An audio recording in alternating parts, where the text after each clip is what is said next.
Hola chicos, bienvenidos a un nuevo video para el canal. Y hoy voy a probar una licuadora que me compraron que tiene la base. Fíjense. Ese solo el más chicos, estoy llorando. Ok, aquí está. Qué bueno.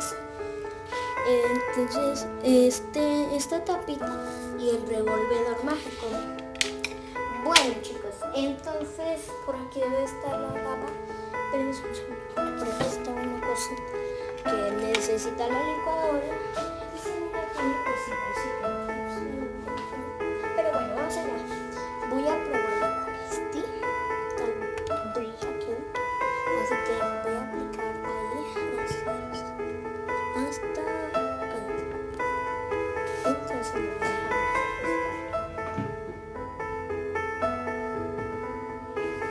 Y chicos, voy a echarle agua.